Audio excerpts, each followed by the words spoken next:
Hello everyone and welcome back to Let's Talk Kashrus, presented by the Kashrus Awareness Project in conjunction with Torah Anytime. Today I am joined by Rabbi Yosef Wikler, longtime editor of Kashrus Magazine. Thank you, Rabbi Wikler, for joining us again.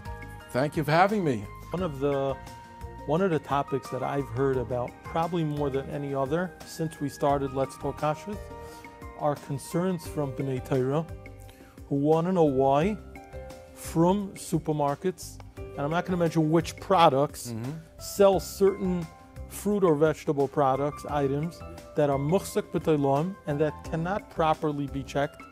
And people have asked, how in the world is a Frum supermarket selling such an item? So the response seems to be that the Frum supermarket says, listen, we're not telling you that it's certified kosher. Most supermarkets today don't have hashgacha on the whole store. You have individual items. If it has a takeout, the takeout is under hashgacha, but the vegetable department is usually not under hashgacha. So the answer is, listen, we sell it to the hamaynam, we sell it to the public, and it's up to them to do what they have to do to ensure that what they're eating is insect-free.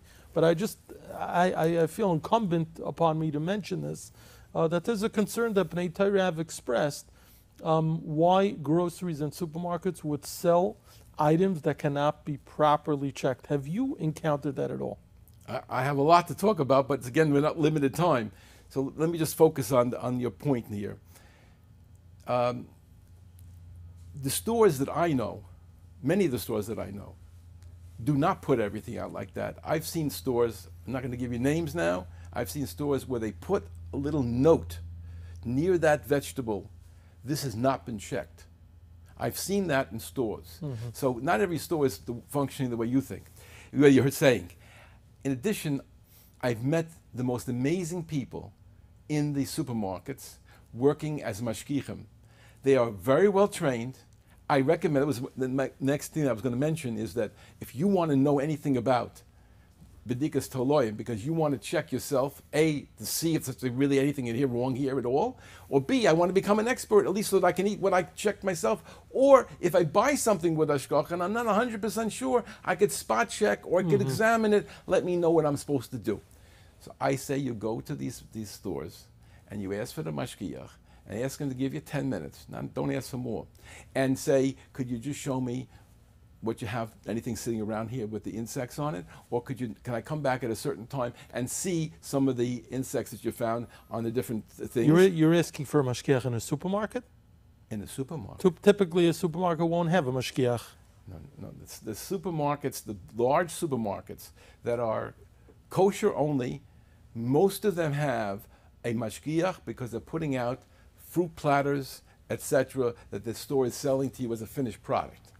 They can't do that. The fruit with the grapes on it, etc. They can't sell you salads unless they have they're putting their name on it. So that comes out with hashgacha. And there's a man standing in the back, usually very well trained, very well supervised, somebody who's been doing it for a while, has been trained by a proper person, and he is a resource you can't believe. I'm not talking about one store. I can name 10 in this general area. So this is real. If you live in an area where there's a big supermarket that's kosher only and that's meeting the needs of the kosher consumer, I'm pretty sure that they have a mashgiach in the back.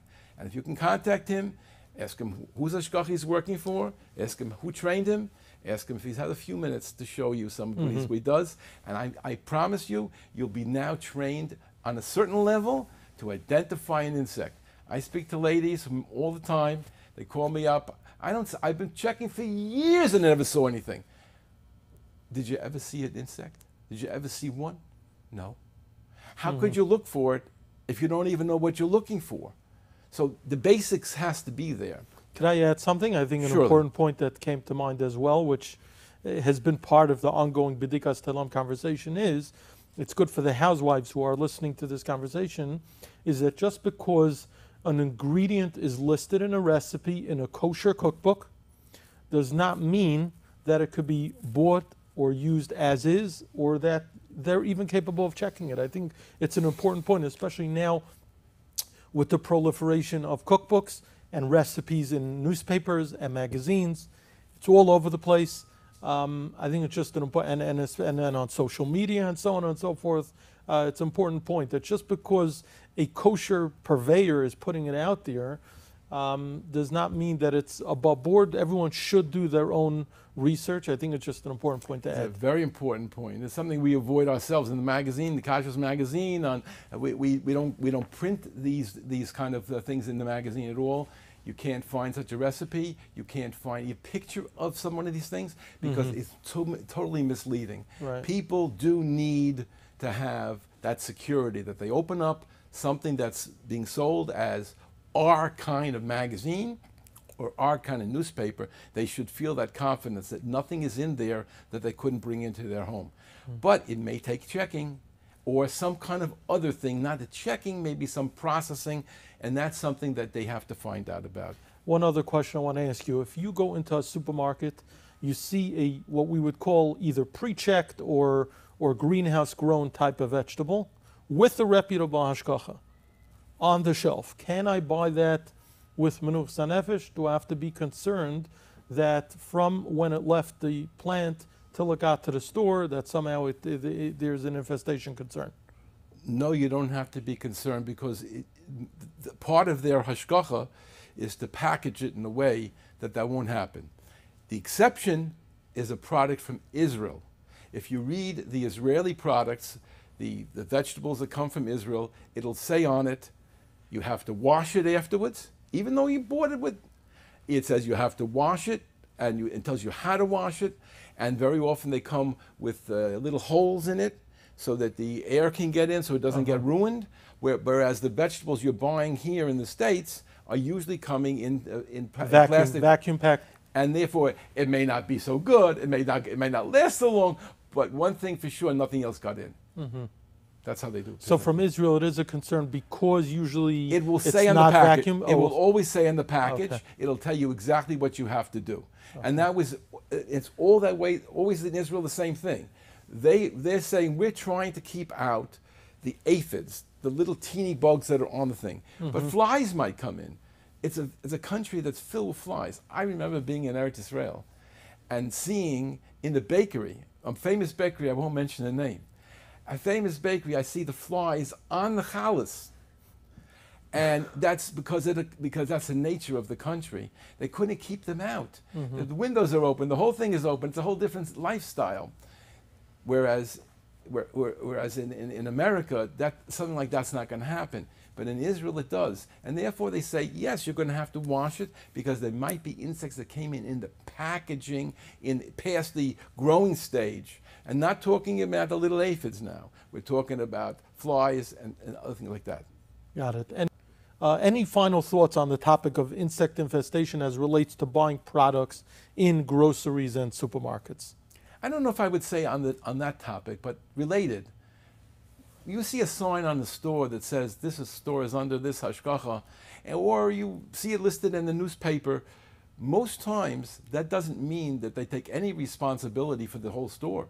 Very few stores do that. I know some stores that do it. In Brooklyn, I know one store that does it, with everything sold in the store. The hashgacha goes up and down the aisles checking that it's acceptable to them. But that's rare. The average hashgacha takes responsibility, hopefully for the bakery, hopefully for the meat section, maybe for the vegetables section with the vegetables and the fruits that the processing there. When they little soup tureen, the little plastic things that are sold from the store, that they're under their hashgacha, and the gift baskets and et cetera, under their hashgacha. But most times they don't take responsibility for the whole store.